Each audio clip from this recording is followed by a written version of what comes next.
It's time to start the party! All summer long, we are learning more and more about celebrating the goodness of Jesus, which is the biggest and best reason to have joy. Remember, joy comes from choosing to celebrate what God is doing. So as I was saying last week, the Israelites turned away from God and were captured by foreign nations. Some were taken to be a part of the Babylonian Empire. Thankfully, God promised through the words of Jeremiah that after 70 years, the Israelites who were captured by the Babylonians will be able to return back to their homeland. It's a joy to know God is faithful and fulfills His promises. Let me set the scene. God's people were captured and taken to Babylon. Then, the Babylonians were conquered by the Persians. A new generation of Jewish people were born who have never seen their homeland of Judah. But this is where God shows up once again. A new king named Cyrus became the ruler over Persia, and God softened his heart towards God's people.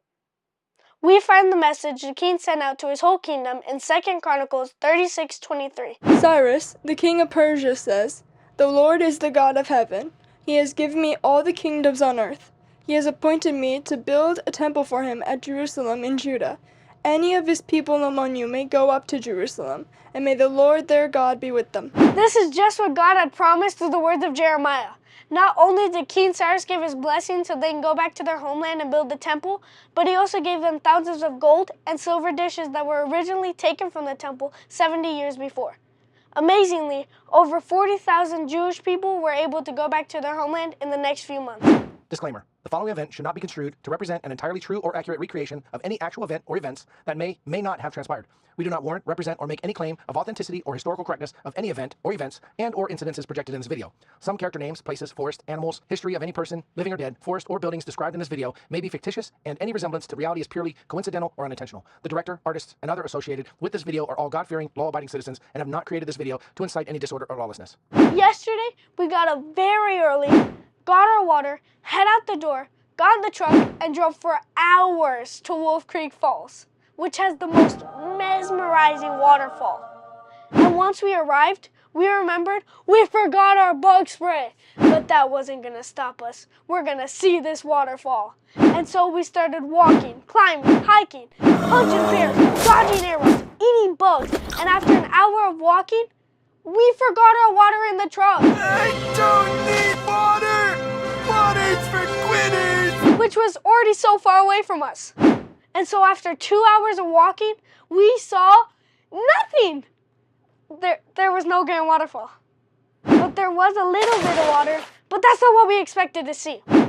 We could have been disappointed, but instead, we enjoyed the rock formation God had built, and we enjoyed the time we spent together, water or not. You see, when God's people saw the city of Jerusalem, it was in really bad shape and needed to be rebuilt. God's temple was completely destroyed and the walls were broken down. How sad they must have felt. But leaders like Zerubbabel knew exactly where to start. They started building the important part of the temple, the altar. The altar was where Jewish people give sacrifices in order to follow the laws God gave to Moses in the wilderness. Once the people were done building the altar, they could finally celebrate the feasts and festivals God gave to them. After they were done building the altar, they started working on the foundation of the temple. The Levites, who were some of the priests among the people, led the celebrations we read about in Ezra 3:10-11. The Levites and the rest of the people celebrated because God helped them build the altar and the foundation, and they knew He was with them every step of the way. I'm sure it was a pretty big job for the people to rebuild the temple, but they had great joy because they chose to honor God and celebrate what He had done in their lives. We can live with joy when we celebrate what God has done in our lives and the lives of people around us. It could be something big, or it could be a small step along the way.